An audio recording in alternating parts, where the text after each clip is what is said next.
नमस्कार सगळ्यांना. श्री स्वामी समर्थ. कसे आहात? तर स्वागत आहे तुम्हा सर्वांचं पुन्हा एकदा आपल्या नवीन व्हिडिओमध्ये. मित्रांनो, ही गुप्त माहिती आहे. लवंग कुठे आणि कसा कोण ठेवतं यावर ठरतं तुमचं नशीब आणि लक्ष्मीचं स्थायिक होणं. शिवपिंडीवर फक्त एक लवंग ठेवा आणि चमत्कार बघा. हा उपाय महादेवाला खुश करतो. श्रीमंतीसाठी गुप्त शास्त्र याला मानलं जातं. लक्ष्मी घरात आणि संकट दूर होतील. हा लवंगाचा रहस्यमय उपाय केला तर महादेवाच्या शिवलिंगावर लवंग ठेवा आणि दारिद्र्य घालवा. नमस्कार मंडळी, आज आपण जाणून घेणार आहोत एक अत्यंत गुप्त, रहस्यमय आणि प्रभावी उपाय. बऱ्याच वर्षापासून केवळ काही तपस्वी, साधक आणि उच्च स्तरावरील पंडितांना ज्ञान होतं. आज आपण बोलणार आहोत शिवलिंगावर फक्त एक लवंग ठेवण्याचा उपायाबद्दल. होय, एक लवंग जी आपल्याला श्रीमंती, सुख, समाधान, ऐश्वर्य आणि संकटापासून मुक्ती देऊ शकते. हे एक साधी पण प्रभावी गोष्ट आहे जी आपण कधी लक्षात घेतलीच नाही. लवंग म्हणजे काय? त्याचं आध्यात्मिक आणि औषधी महत्त्व. लवंग म्हणजे केवळ एक मसाल्याचा पदार्थ नाही, ती अग्नी तत्वाचे प्रतीक मानले जाते. नकारात्मक ऊर्जा शोषून घेणारी एक नैसर्गिक वस्तू आहे लवंग. तपश्चर्येत उपयोगी पडणारी आणि पवित्रता वाढवणारी महत्त्वाची औषधी वनस्पती आहे. प्राचीन काळापासून लवंगाचा वापर उपवास, पूजा अर्चा आणि हवन यामध्ये वापरण्यात येत आहे. पण शिवलिंगावर लवंग ठेवण्यामागे एक गुप्त कारण आहे. शिवपिंडीवर लवंग ठेवण्यामागील गुप्त कारण. लवंगामध्ये प्रचंड ऊर्जेचे केंद्र असते. शिव म्हणजे ऊर्जा. लवंग ती ऊर्जा खेचून घेते आणि आपल्या जीवनात महत्त्वाचे बदल घडवून आणते. आपल्या आयुष्यातील नकारात्मक ऊर्जा नष्ट करते. ही प्रक्रिया शिव तत्वाला जागृत करते. तुमची मनोकामना लवकर शिवापर्यंत पोहोचण्याचे काम हे लवंग करते. मनोकामना पूर्ण करण्यासाठी लवंग एक प्रकारचं माध्यम ठरतं. लवंग कधी ठेवावी? योग्य वेळ आणि वार.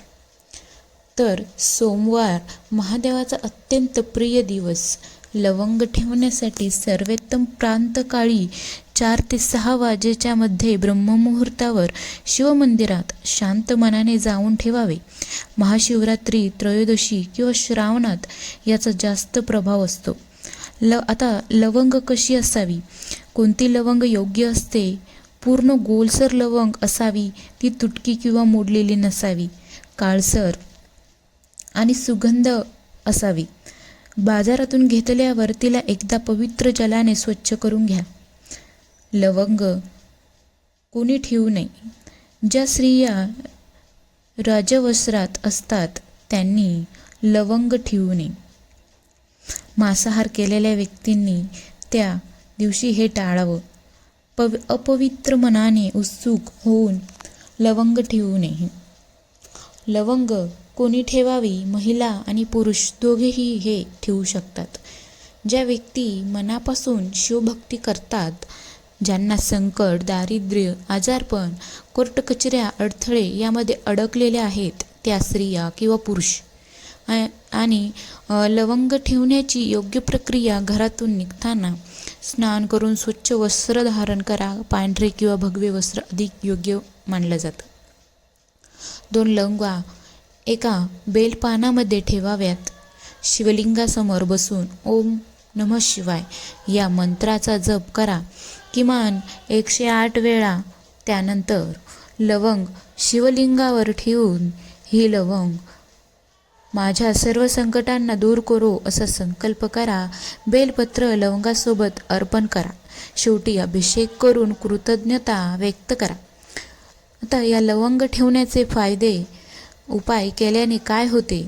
आर्थिक अडचणी दूर होतात. कोर्ट केस, वादविवाद, शत्रू प्रवृत्तीचे जे काही लोक हे नष्ट होते, मानसिक शांती मिळते, घरात सुख शांती आणि एकोपा राहतो, मनोकामना पूर्ण होतात, लोकांच्या वाईट नजरेपासून संरक्षण मिळते, नोकरी, प्रमोशन, व्यवसायात यश प्राप्त होतं. पुराणामध्ये दाखवले आहे की स्कंद पुराण, लिंग पुराण आणि काही तांत्रिक ग्रंथामध्ये असा उल्लेख आहे की लवंग, कर्पूर, लवंग व चंदन हे महादेवाला अतिशय प्रिय आहेत. काही सिद्ध साधकांचं म्हणणं तर आहे की जेव्हा त्यांनी पहिल्यांदा लवंग शिवलिंगावर अर्पण केली त्यावेळी त्यापासून त्यांचं आयुष्य बदललं. म्हणजेच उदाहरणार्थ काशीच्या एका तपस्वीनं रोज लवंग शिवलिंगावर ठेवण्याचा संकल्प घेतला आणि 21 दिवसातच त्यांच्या घरात स्थिर पैसा आला. एका साधिकेने नवग्रह दोष निवडण्यासाठी लवंग ठेवण्याचा प्रयोग केला आणि तिच्या पतीला सरकारी नोकरी मिळाली. तर विशेष प्रभावी याचा प्रयोग म्हणजे लवंग आणि कापूर एकत्र जाळा. शिवलिंग जवळ नकारात्मक ऊर्जा नष्ट होते. लवंग आणि गोड संबंध, वैवाहिक सौख्य वाढते. लवंग 21 दिवस ठेवून नंतर पाण्यात विसर्जित करा. ही प्रक्रिया धनप्राप्तीसाठी सर्वोत्तम मानली जाते. अशा प्रकारे लवंग ठेवल्याने काय बदल होतात? आध्यात्मिक उन्नती होते, तर नशिबाचा दरवाजा उघडतो, गृहदोष शांती मिळते, धनलाभाचे योग येतात. शेवटचा पण सर्वात महत्त्वाचं, ही गोष्ट तुम्हाला कुठेही ऐकायला मिळणार नाही. ही माहिती सामान्य लोकांपर्यंत फारशी पोहोचवली जात नाही कारण ती खूप प्रभावी असते. जर तुम्ही ही प्रक्रिया मनापासून केली तर नक्कीच तुम्हाला शिवकृपा लाभेल. महादेव आपल्या सर्वांचं कल्याण करू. व्हिडिओ आवडले असल्यास चॅनलला लाईक, शेअर आणि सबस्क्राईब करायला नक्की विसरू नका. धन्यवाद. श्री स्वामी समर्थ.